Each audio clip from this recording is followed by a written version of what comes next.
Come on in. Welcome to Idled Out, where we talk all things Survivor. My name is Luke, and today we're talking about some of Survivor's most underrated challenge beasts. Joey Amazing, Colby Donaldson, Courtney Yates. Survivor is full of players who crushed challenges, both team and individual, and they looked like they would. Having a man bun basically guarantees you'll win at least 3 immunity necklaces. But screw that! What about the players who came in and absolutely crushed the challenges, and no one expected that they would? This video is Revenge of the Nerds Survivor style, the old, weak, and geeky Survivor challenge gods that no one saw coming. For this video, I'll be taking into account not only the players' performance in the challenges, but also who they beat. Staying competitive with someone like Joey Amazing in challenges is more impressive than going toe-to-toe with Cirie or Sandra, for example, though we'll definitely be talking about someone who took down Sandra repeatedly in the challenges. Don't worry, that's not a video spoiler, like half the people who've ever played Survivor have beaten Sandra in a challenge. So put on your jewelry, hurry on over, and get cozy as we talk about 5 unexpected Survivor challenge beasts who came out of nowhere. At number 5 is Keith in Survivor San Juan del Sur and Survivor Cambodia. No one expected Keith to be a challenge god. He was an older guy and a bit out of his element, but as the post-merge of San Juan del Sur rolled along, it became clear that Keith had the literal perfect skill set for Survivor challenge success. That skill? Ball savviness? That's right, Keith's specialty was balls. And Survivor loved their ball challenges in this era. Balancing balls, holding balls, lifting balls, cupping balls. Now cough. Keith was a master of balls, and his expert ball handling led him to 6 individual challenge wins across his 2 seasons, 4 of them for immunity. You have this crazy ability to balance and juggle and twist and fall. I don't know. I think it just is challenges I'm good at. Balancing, like you said. Ball savviness. More importantly, he was often neck and neck with Joe in those early post-merge Cambodia immunity challenges. And if Joe isn't on this season, Keith definitely adds another immunity or 2 to his belt. Keith had absolutely no business beating out super fit guys and girls half his age or less in the challenges, and yet he did all the freaking time. Rest in peace, you beautiful ball-savvy man. At number 4 is Darra in Survivor Pearl Islands. No one expected the mortician from Mississippi to have such a late game breakout.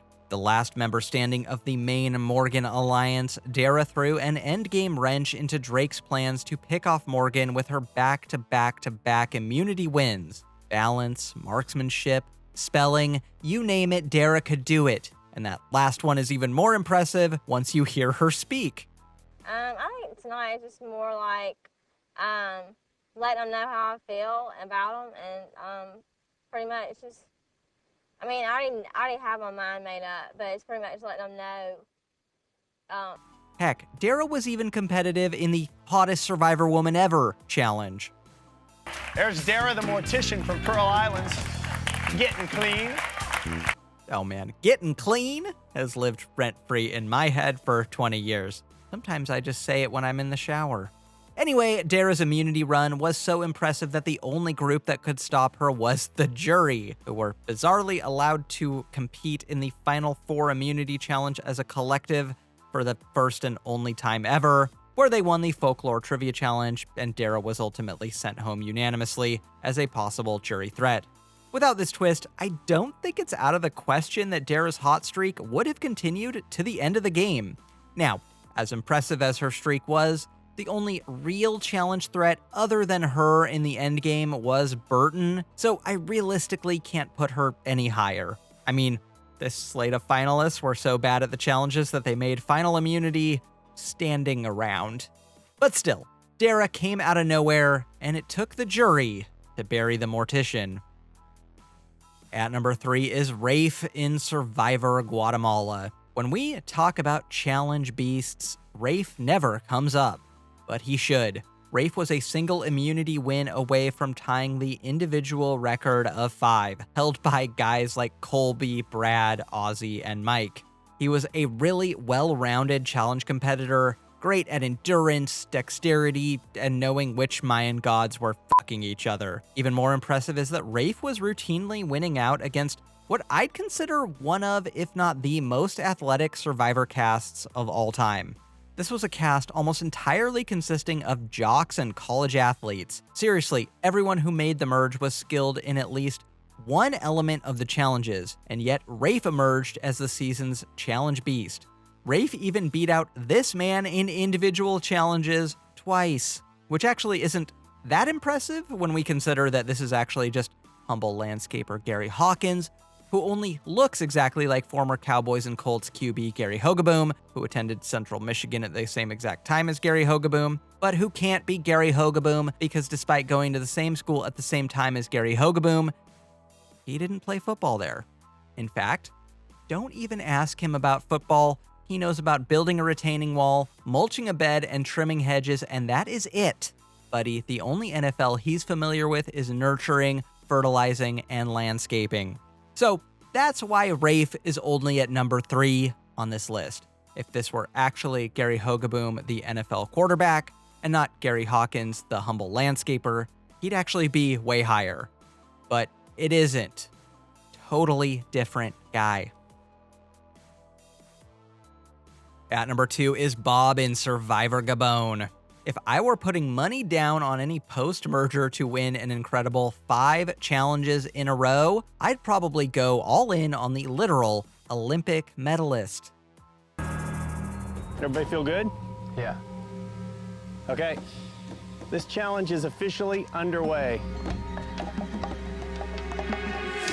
And after 1 second, Crystal is out.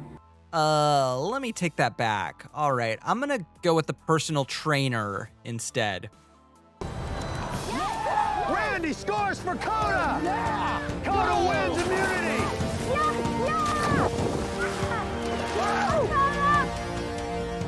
One of the most lopsided challenges thus far. Okay, professional Smash Brothers player? Esports are kinda sports, I guess.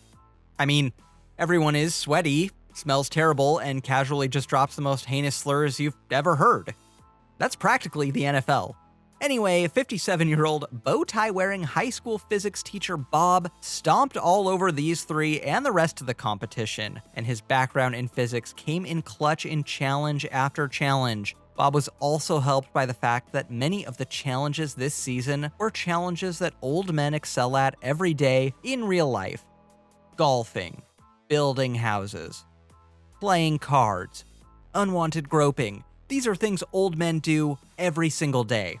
Bob's late game streak was insanely impressive. I mean, he was beating out people half his age in grueling physical challenges, and his hot streak came at just the right time, when he was the last member standing of his original alliance and the next person on the pecking order, only for him to comp out to nearly the end, his constant wins forcing the majority to turn on each other time and time again. An impressive feat, even if his biggest competition on paper was Crystal. At number 1 is Chrissy in Survivor Heroes vs. Healers vs. Hustlers. We've had plenty of challenge beasts in the mom archetype before. Laura Moret, Monica Culpepper, but Chrissy took things to the next level in my opinion. How? Chrissy is our only unexpected challenge beast to barf from exhaustion after the first challenge. Yeah, her game had a rough start. But like Bob, Chrissy absolutely dominated the endgame and tied the immunity record for women with a whopping 4 wins. Chrissy was a really well-rounded challenge competitor. She was great at balance and dexterity and endurance, but I really want to highlight her puzzle skills here as the element that clutched it out for her the most. She faced some of the most uniquely difficult puzzles ever on Survivor and made them look easy. Take, for example, this gear puzzle. For my money, one of the most frustrating puzzles they've ever had on Survivor. The kind of puzzle you can make a ton of progress on and then realize at the end, it's not even close to right. But Chrissy made it look easy. Chrissy's constant endgame wins were clutch because they also kept immunity out of Ben's hands. the de facto tribal target for the entire back half of the merge. Now, Ben kept surviving these rounds because the producers hid the immunity idols up his asshole this season, but these were still clutch wins. Frankly, no one expected Chrissy to go on such a deep run when she was puking her guts out after the first challenge, let alone tie the immunity record for women. And she did it all as a woman in her mid-40s against really talented challenge competitors like Ashley, Devin, and Ben. Here's hoping for a similar run on Survivor 50. Preferably with less barf. Got nothing else for ya. If I just embedded getting clean in your vernacular forever, like and subscribe and I'll get you more Survivor content just like this. Until next time, don't get idled out.